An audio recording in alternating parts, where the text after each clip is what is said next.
Imagine you are standing on the coast of England in the year 1588. The sky is gray, the wind is cold, and somewhere out beyond the horizon, the largest invasion fleet Europe has ever assembled is heading straight for you. 130 Spanish ships, packed with soldiers, priests, and enough gunpowder to level a city. They called it the Invincible Armada, and it was coming to end Protestant England once and for all. Now, picture a map. Start at the port of Lisbon, where those Spanish ships gathered. Trace a line north through the Bay of Biscay, past the rocky coast of Brittany, and up into the English Channel. That narrow strip of water between England and France, barely 20 miles wide at its thinnest point, that was the bottleneck. That was where it would all be decided. And standing in the way of this unstoppable fleet was a collection of English warships that were smaller, fewer in number, and on paper completely outmatched. But those English ships had something the Spanish didn't. They had a design philosophy that would change naval warfare forever. They were faster, they were lower in the water, and they carried their cannons in a way that turned each vessel into a floating weapons platform instead of a floating castle. Those ships were a new breed of man of war. And this is the story of how they were built. The term man of war is one of the most misunderstood phrases in naval history. Most people hear it and think of a single ship, maybe a pirate galleon from a movie, or some massive flagship with 100 cannons. But a man of war was never a specific ship. It was a category, a classification. Any warship large enough and heavily armed enough to stand in a line of battle earned the title. And over the course of 3 centuries, from roughly 1500 to 1800, the man of war evolved from a clumsy converted merchant vessel into the most complex machine humanity had ever created. That is not an exaggeration. Before we go any further, I need to stop for a second, because what I've been showing you in these videos only scratches the surface. And I realized at some point that the full picture, the actual pirate code, word for word, the real punishment records, the exact treasure division shares, the ports that secretly funded them, it doesn't fit in a video. I put it all into one document, the Black Flag Codex. It's linked below, and the QR code is on your screen. Now, let's keep going. Before the Industrial Revolution, before the steam engine, before the cotton gin, or the spinning jenny, the single most complicated thing that human beings knew how to build was a first-rate man of war. More moving parts than a cathedral, more raw materials than a castle, more coordinated labor than a palace. And unlike any of those things, a man of war had to do something none of them did. It had to float, it had to sail, it had to fight, and it had to do all 3 at the same time, in conditions that would kill most people on dry land. So, how did they build these things? Let's start where every man of war started, with the trees. A single first-rate man of war required roughly 6,000 trees. Not saplings, not young timber. Mature oak trees, most of them between 80 and 100 years old. That means the wood used to build a warship, launched in 1750, came from trees planted around the time of the English Civil War. Naval planners in the 1600s were literally planting forests for ships their grandchildren would sail. That is how far ahead they had to think. And not just any oak would do. The keel, which was the backbone of the entire ship, required timber that was as straight as possible, with a tight grain and minimal knots. Keel timber was so rare and so valuable that navies employed teams of surveyors whose entire job was to walk through royal forests marking trees that might be suitable. A single keel could stretch over 150 feet, and because no single tree trunk was that long, the keel had to be assembled from multiple pieces, scarfed together with overlapping joints and held fast with iron bolts. The curved pieces were even harder to find. The ribs of the ship, which formed the skeleton of the hull, needed to follow a specific curve. And the best way to get curved timber was to find trees that had naturally grown in the right shape.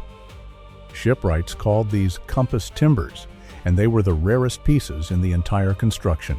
A tree that grew at just the right angle on the side of a hill might spend a century becoming the perfect shape for a single frame. Cutting it down, transporting it to the shipyard, and shaping it to fit was a process that could take months for a single piece. Then came the planking. The outer hull of a man-of-war was built from planks of oak, typically 4 inches thick, bent into shape using steam. Workers would heat the timber in long steam boxes until it became flexible enough to curve against the ribs. Then they would clamp it in place and let it cool, locking in the shape.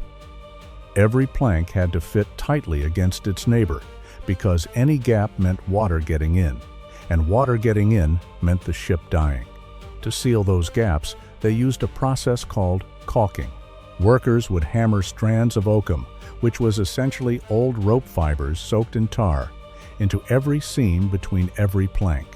Then they would coat the entire surface with a mixture of pitch and tar. The smell of a working shipyard in the 1700s was overwhelming. Hot tar, fresh sawdust, burning charcoal, and the constant ringing of mallets driving oakum into wood. A first-rate man-of-war had miles of seams to caulk, literally miles.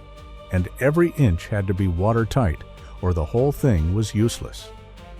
The keel itself deserves special attention because it was, without exaggeration, the single most important structural element of the entire ship. Everything was built up from the keel, the ribs attached to it, the planking attached to the ribs. The deck sat on beams that spanned from rib to rib.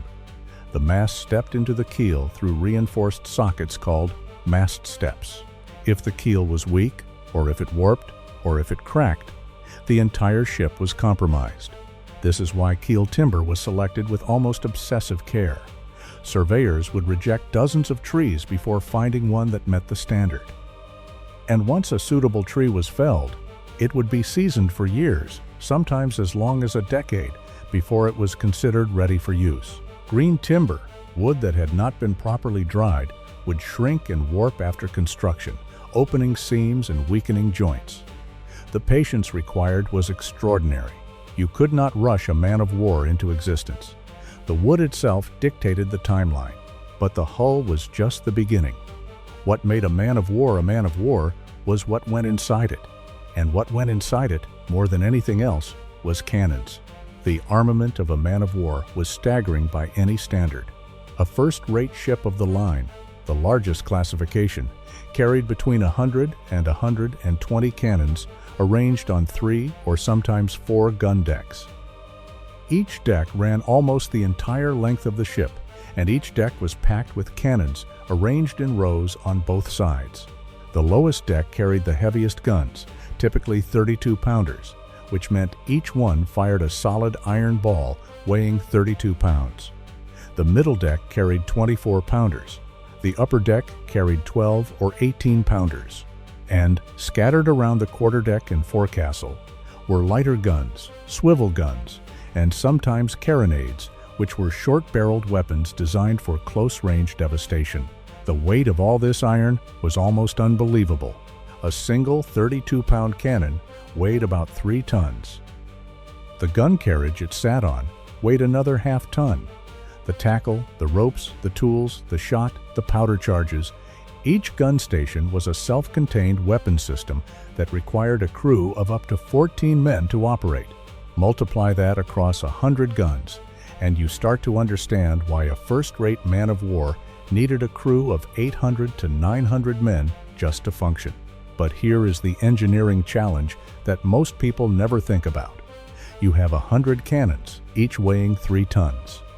You have ammunition, powder, supplies, water casks, food stores, anchors, chains, spare timber, and 800 human beings. All of that weight has to be distributed perfectly inside a wooden hull that is floating on water. Get the balance wrong by even a small amount, and the ship lists to one side. List too far, and the lower gun ports dip below the waterline. Open those ports to fire, and the sea comes flooding in. That is exactly what happened to the Swedish warship Vasa in 1628. It sailed less than a mile on its maiden voyage before it rolled over and sank, killing 30 people. The Vasa was top-heavy. Too many guns on too high a hull with not enough ballast down below. The solution was ballast, and it was both an art and a science. Shipwrights would load the very bottom of the hull, below the lowest deck, with hundreds of tons of stone, iron, or lead. This weight pulled the center of gravity downward, counteracting the weight of the guns and masts above. But too much ballast made the ship sit too deep in the water, making it slow and sluggish. Too little, and it became dangerously unstable.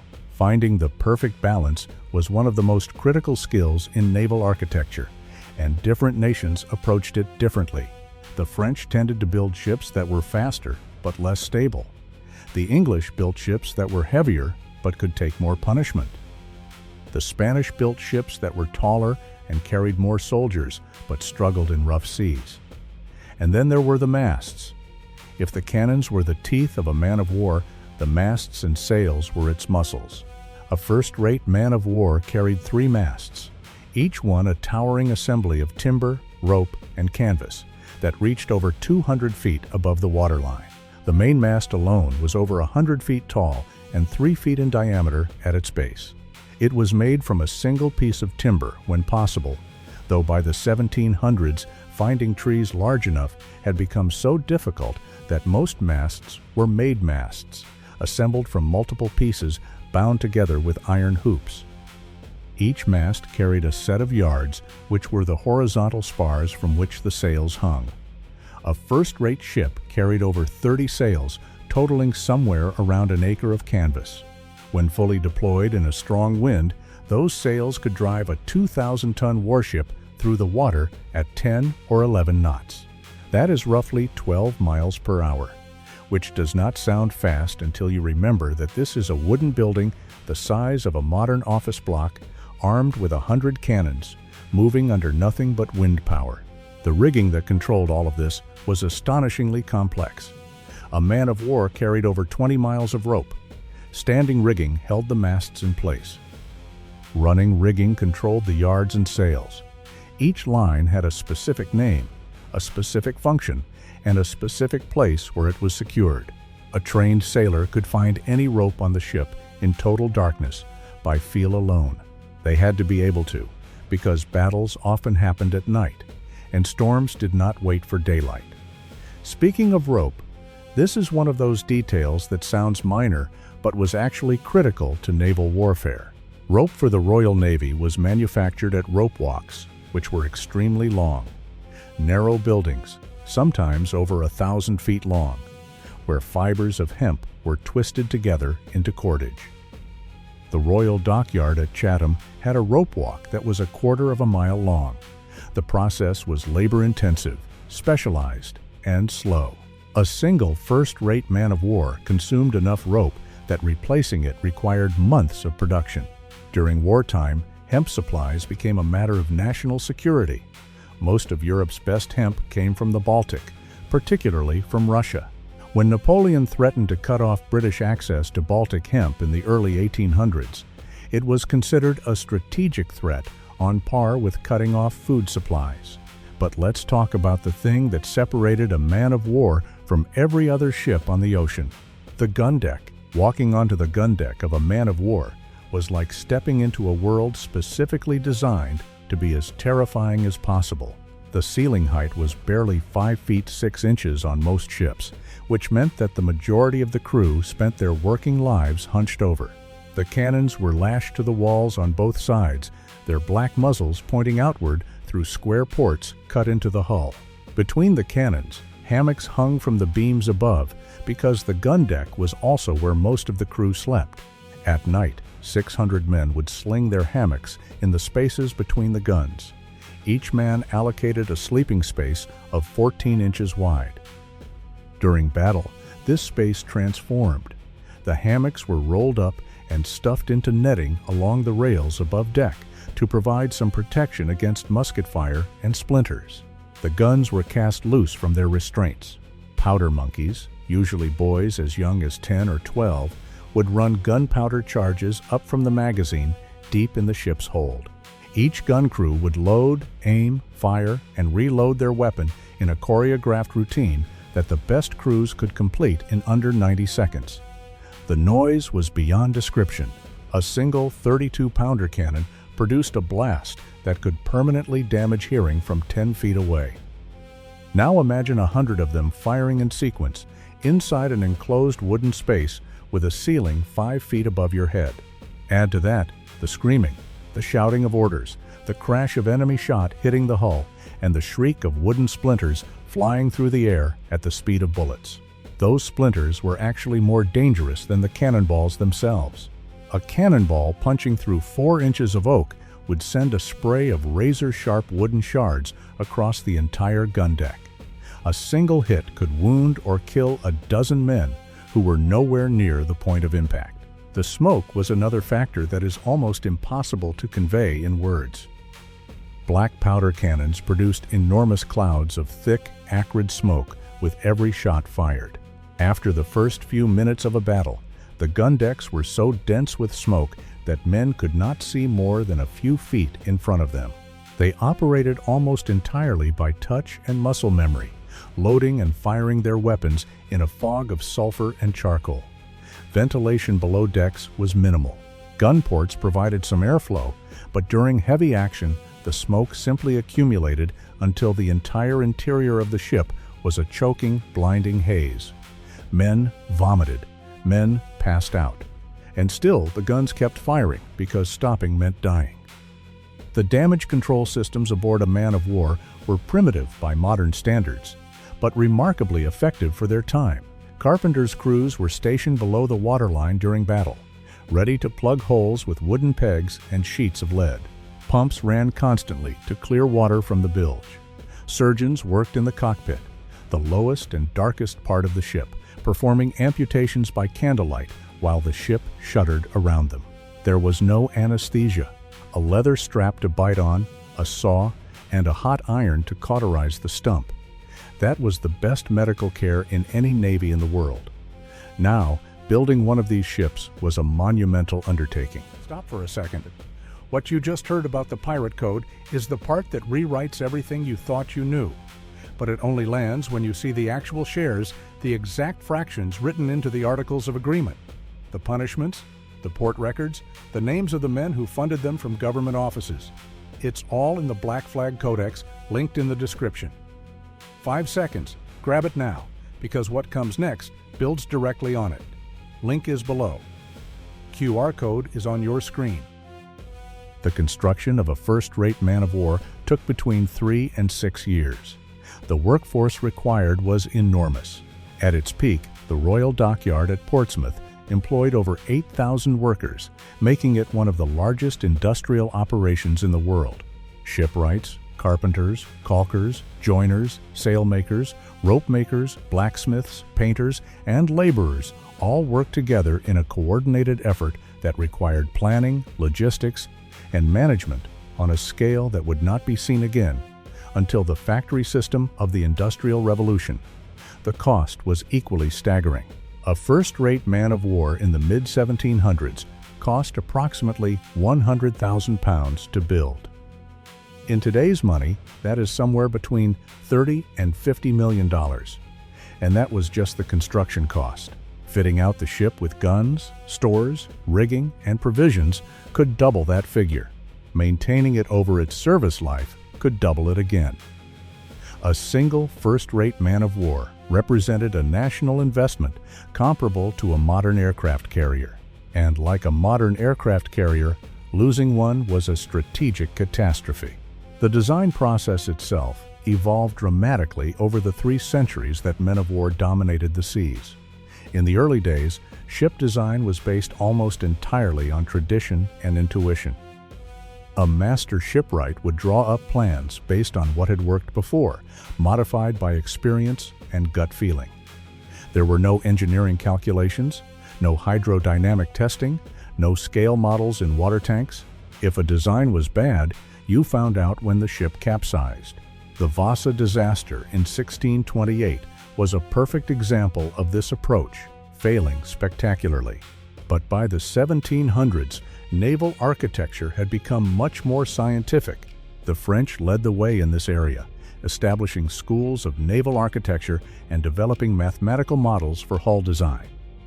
Pierre Bouguer published his groundbreaking Traité du Navire in 1746, which for the first time applied mathematical principles to the shape of ship hulls. The British, characteristically, were slower to adopt theoretical approaches. They preferred the practical method of building, testing, and modifying. But when they captured French ships, they studied them obsessively. Some of the best ships in the Royal Navy were actually built to French designs, captured in battle, and then copied plank by plank. The evolution of the man of war also changed the way nations organized themselves. Building and maintaining a fleet of these ships required a permanent naval infrastructure: dockyards, rope walks, timber reserves, cannon foundries, gunpowder mills, victualling yards for food storage, and barracks for the thousands of sailors needed to crew the fleet. This infrastructure could not be built quickly.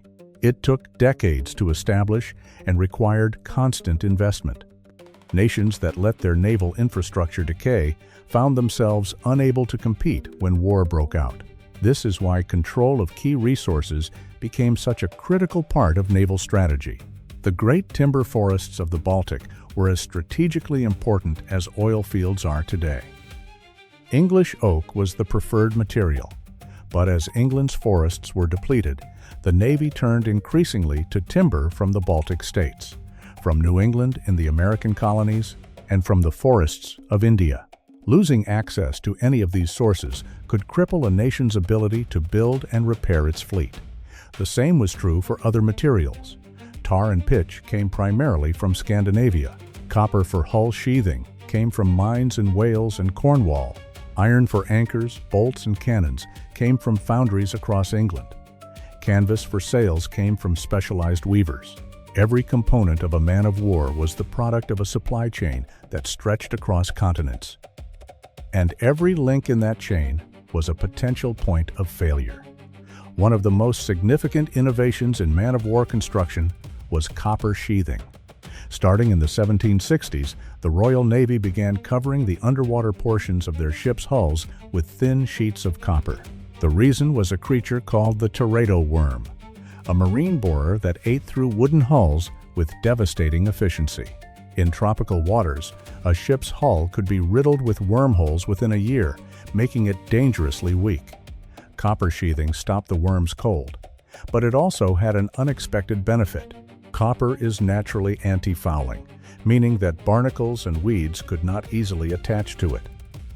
A copper-sheathed hull stayed smooth and fast, while an unsheathed hull would gradually accumulate a thick layer of marine growth that slowed it down significantly.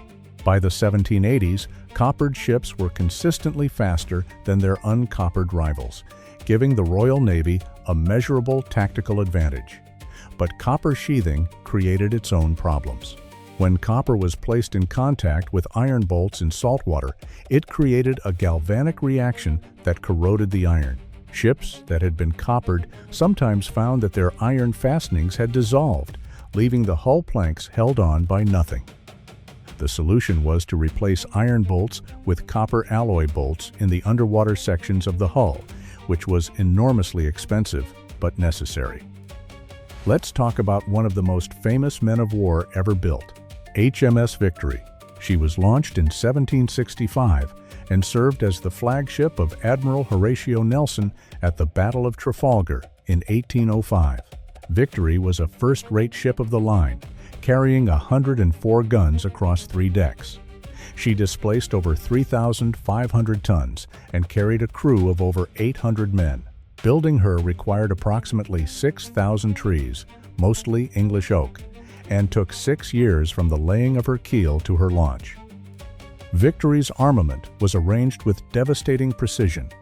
Her lower gun deck carried 30 32-pounders.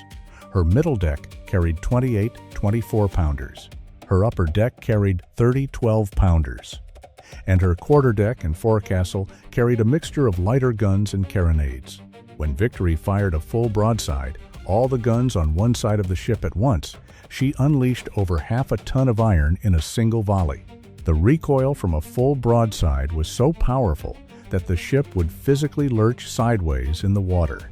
At Trafalgar, Nelson used Victory in a way that demonstrated both the strength and the vulnerability of the man of war. Instead of fighting in the traditional line of battle, where fleets sailed past each other exchanging broadsides, Nelson ordered his ships to sail directly at the enemy line and break through it. This was enormously risky because it meant that during the approach, the enemy could fire broadside after broadside into the bows of the advancing British ships, while the British could not bring their own guns to bear. Victory took terrible punishment during that approach. Cannonballs smashed through her bow, killing and wounding dozens of men. Her wheel was shot away, and she had to be steered by teams of men hauling on ropes connected directly to the rudder deep in the bowels of the ship. But once Victory broke through the enemy line and began firing her broadside guns into the sterns and hulls of the French and Spanish ships at close range, the effect was catastrophic. A 32-pound cannonball fired at close range would punch through both sides of an enemy ship, traveling the entire length of the gun deck and killing everything in its path. This was called raking fire, and it was the most devastating tactic in naval warfare. A single raking broadside could kill or wound 100 men and dismount a dozen guns. Nelson himself was killed during the battle, shot by a French marksman from the rigging of the Redoutable, which was locked alongside Victory in close combat. The musket ball entered his shoulder and lodged in his spine. He was carried below to the cockpit, where he died 3 hours later, surrounded by his officers. His last confirmed words were a request to know how the battle was going. It was a victory. The combined French and Spanish fleet was shattered. 22 enemy ships were captured or destroyed. Not a single British ship was lost. But Victory was not the only famous man of war. The French ship Soleil Royal, launched in 1669, was considered one of the most beautiful warships ever built, with elaborate gilded carvings covering her stern and sides. The Spanish Santissima Trinidad, launched in 1769, was the largest warship of her era, carrying 140 guns on 4 decks. She was so large and so heavily armed that she was sometimes called a floating fortress. She fought at Trafalgar and was captured by the British, but she was so badly damaged that she sank while being towed to port. The era of the man of war came to an end in the mid-1800s when steam power and iron construction made wooden sailing warships obsolete almost overnight. The transition was shockingly fast. In 1850, the most powerful warship in the world was still a wooden man of war with sails and cannons. By 1870, it was an iron-hulled, steam-powered battleship with revolving gun turrets. The technology that had dominated naval warfare for 3 centuries became obsolete in less than 20 years. But the legacy of the man of war extends far beyond naval history. The industrial infrastructure built to support these ships, the dockyards, the foundries, the supply chains, became the foundation of the Industrial Revolution. The management techniques developed to coordinate thousands of workers on complex construction projects became the basis of modern project management. The navigation and charting methods refined by naval officers became the foundation of modern cartography.